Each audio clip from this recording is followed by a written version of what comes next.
कि अब हिंदुस्तान दिल से, हृदय से स्वराज्य चाहता है और स्वराज्य के लिए तैयार हो गया है। आजाद हिंद फौज अब बिल्कुल तैयार है।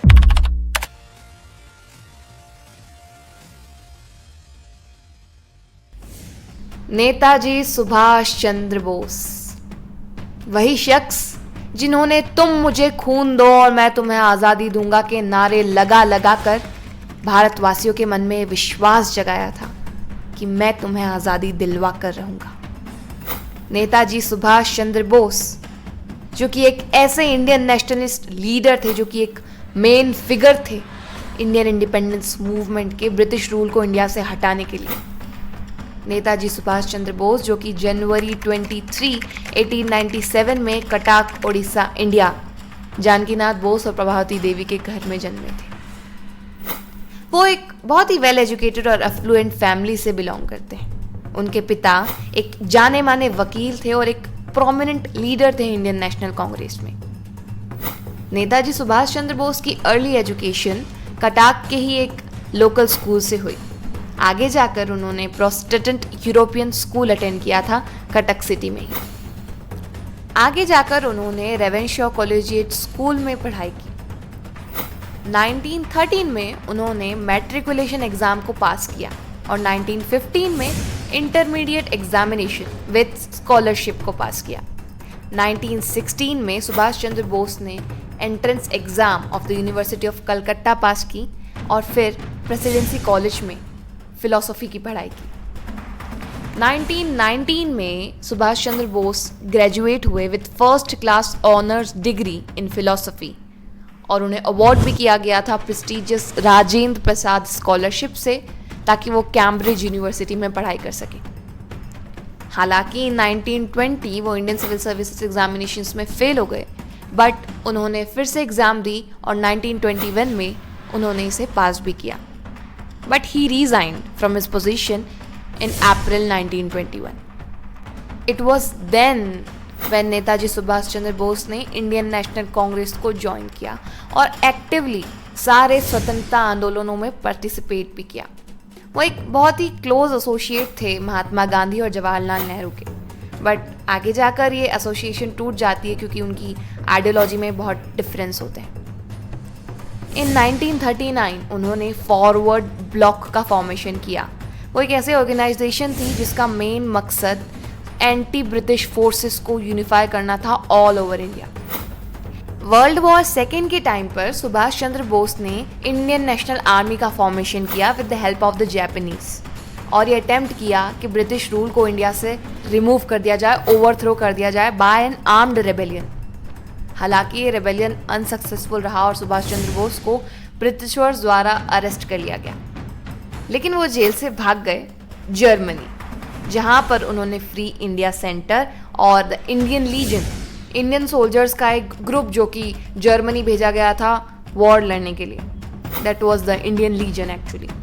इट वाज 1943 जब सुभाष चंद्र बोस ने जर्मनी को छोड़ा और जापान चले गए, जहां पर उन्होंने आज़ाद हिंद गवर्नमेंट, आज़ाद हिंद फौज फॉर्म की और ब्रिटिशर्स के खिलाफ वॉर डिक्लेयर कर दी। इट वॉज देन जब उन्होंने इंडियन नेशनल आर्मी का नाम चेंज करके आज़ाद हिंद फौज कर दिया था।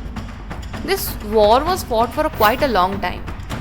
व्हेन सुभाष चंद्र बोस सिंगापुर गए थे, उन्हें ये डिवास्टेटिंग खबर मिली कि Azad Hind Fauj surrendered on 12th of August 1945 to British army. फिर 17th अगस्त 1945 को नेताजी सुभाष चंद्र बोस मांचूरिया, रशिया के लिए रवाना हो जाते हैं प्लेन में बैठकर, as promised by the Japanese that they will help him with all the facilities to let him reach Russia. Netaji Subhash Chandra Bose की ये लास्ट होप होती है कि सोवियत यूनियन उनकी हेल्प करेगा। वो सोच रहे थे कि उनकी आइडियोलॉजी, उनके बिलीव्स, उनके इंडियन इंडिपेंडेंस, उनके रूट को लेकर सोवियत यूनियन उनकी हेल्प करेगा, but the plane crashed on 18th of August afternoon 2 p.m. at Taipei. This incident injured Subhash Chandra Bose very heavily.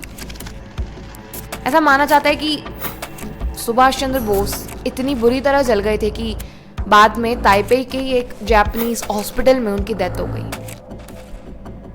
Hence Subhash Chandra ji की बॉडी, उनकी डेथ कभी भी फुल्ली वेरीफाइड नहीं हुई, जिसके चलते उनकी डेथ पर कंट्रोवर्सीज कई सालों से चलती आ रही। स्पेक्टिकुलेशंस तो ये कहते हैं कि वो तब जिंदा थे। According to an official version, Subhash Chandra Bose died when his plane crashed in Taipei, based on the eyewitnesses account of the Habibur Rahman, जो कि उसी फ्लाइट में थे जिसमें सुभाष चंद्र बोस ट्रैवल कर रहे थे, and by Taneyoshi Oshimi, the Japanese doctor जिन्होंने सुभाष चंद्र बोस को अटेंड किया आफ्टर द क्रैश। डॉक्टर कहते हैं कि सुभाष चंद्र बोस सिर से लेकर पाँव तक इतनी बुरी तरह से जल गए थे कि जैसे ही उन्हें एडमिट किया गया, समथिंग 11:30 बजे उनकी डेथ हो गई। सुभाष चंद्र बोस जी की डेथ के बाद उनके एशेस टोक्यो रेंकोजी टेम्पल में लाए गए, जहां पर वो रेस्ट कर रहे हैं। हालांकि not everyone accept this theory. बहुत सारे लोग तो ये समझते हैं कि शायद सुभाष चंद्र बोस एयर क्रैश में नहीं मारे गए थे। उनके जापानीज एसोसिएशंस ने उन्हें हेल्प की थी सेफली मंचूरिया जाने की, जिसके बाद उन्होंने सोवियत यूनियन से मुलाकात भी की, उनकी हेल्प मांगी, बट शायद उन्होंने उनकी हेल्प नहीं की और उन्हें मार दिया। बहुत सारे लोग ये भी बिलीव करते हैं कि शायद उनकी हेल्प ना मिलने पर सुभाष चंद्र बोस वापस इंडिया आ गए थे, लेकिन as he was declared dead, वो डिस्गाइज में रहने लगे एज सम गुमनामी बाबा और something. Well, these theories doesn't have any concrete evidence. Many people believe that he was alive when Lal Bahadur Shastri, our former prime minister, was dead in Tashkent. Many people believes that. हालांकि इन सभी theories का कोई भी एक conclusive evidence नहीं है जो इन सबको सपोर्ट करे।